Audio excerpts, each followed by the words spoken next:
räägiti, et siit Tallamäge minnes näeme me tuleskulptuuride valmimist, nii et lähme vaatame, millega noored tegelevad.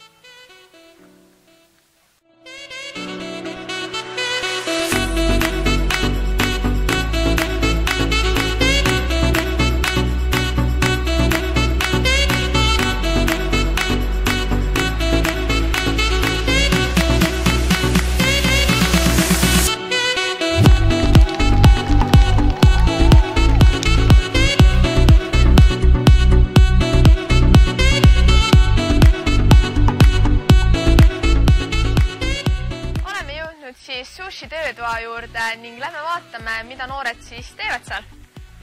Oleme siis sushi töötoas ja mis siin täpsemalt siis valmib? Sushi töötoas, nagu ka nimi ütleb, valmib sushi. Sushi on siis Jaapanist pärit toiduliik ja iseenesest näeb ta siis välja selline, et ümber riisi ikkagi on norilehest ehk siis kuivatatud vetikad. Ja siis riisi sisse on pandud ka igasuguseid erinevaid toiduaineid, nagu näiteks toorjuustu kasutame ja klassikaliselt ka kala. Õnneks ei ole kala küll toores, aga siiski. Lõhet me sisse paneme. Kas kõikidel lastel on hästi välja tulnud? Jaa, muidugi tuleb hästi välja. Ainuke mure on võib-olla see, et lapsed panevad liiga palju asju vahele. Aga sellest saavad nad alles siis aru, kui nad seda kinni keerama hakkavad, sest et rull ei lähe lihtsalt kinni. Sain maitsta seda imemaitsvat sushit ning nüüd liigume edasi kõrval olevasse rohelisse telki ning vaatame, kuidas on võimalik noortel ise teha papptopsist endale kõlar. Nii et lähme!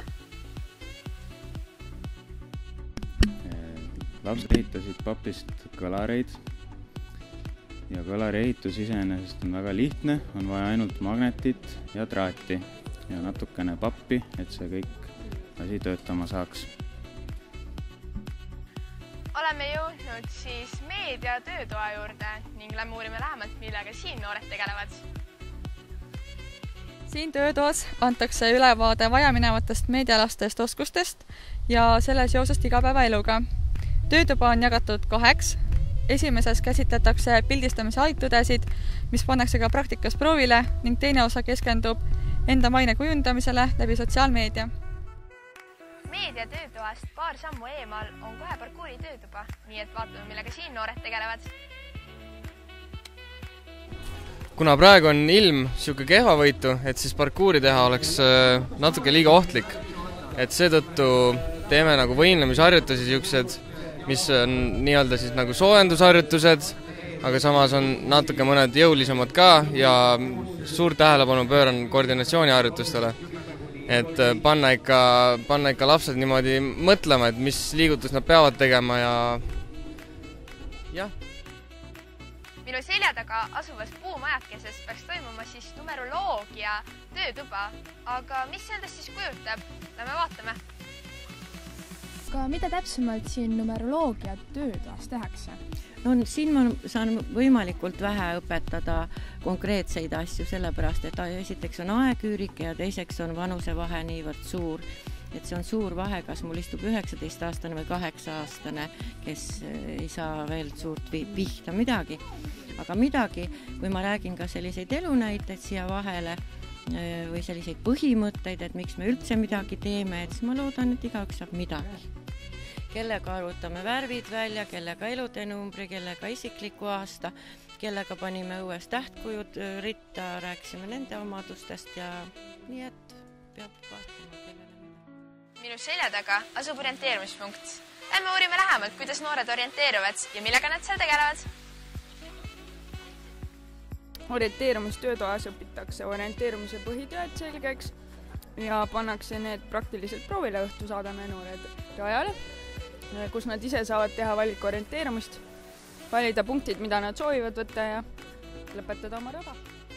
Oleme jõudnud telkla kõrvale ning siia puude vahele on tõmmatud mingid liinid. Ei tea miks, aga lähme uurime järgi. Miks on need liinid siia puude vahele tõmmatud ja mis töötuba siin täpsemalt on? Meil käib siin Slackline'i töötuba. Siin on tasakaalu harjutamine, et proovime tasakaalu liini peal tasakaalu hoida, näitame ette mõningad nipid, kuidas on lihtsam tasakaalu hoida. lihtsamad põhitõed ja siis ka lihtsamad tasakaalutrikid. Siin ringi liikudes võib kõht päris tühjaks minna, aga ma avastasin, et siin olemas ka tanklapuut. Nii et lähme uurime järele, miks see puut on ja mis siin müüakse. Tanklapuut on Tankla suvekooli pood, kauplus, puhvet, kus noored saavad osta maiuseid, jooke ja siis sellel aastal ka purksi. Nii, aga aeg on nüüd sealmaal, et tuleks ka üle vaadata noorte omalooming, mida nad tegid nii eile kui ka täna.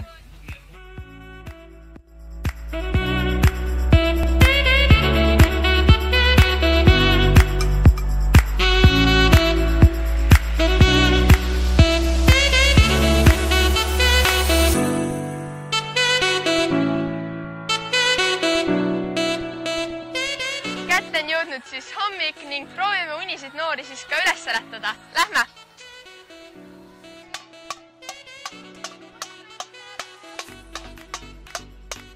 Juba teist päeva järjest toimub siin Lõtsu turismitalus noortel ka hommikuvõimlemine. Aga vaatame lähemalt, kuidas see võimlemine siis toimub.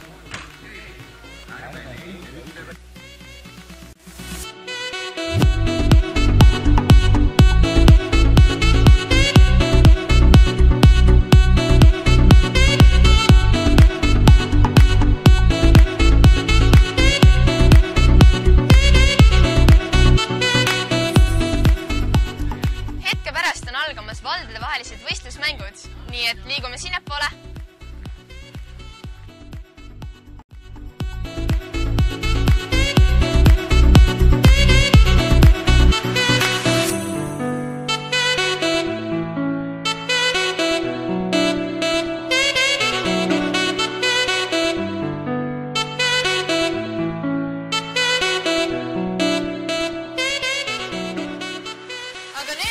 Sealmaal, et asjad kokku pakkida ning kodu poole sõita. Aga kohtume juba järgmisel aastal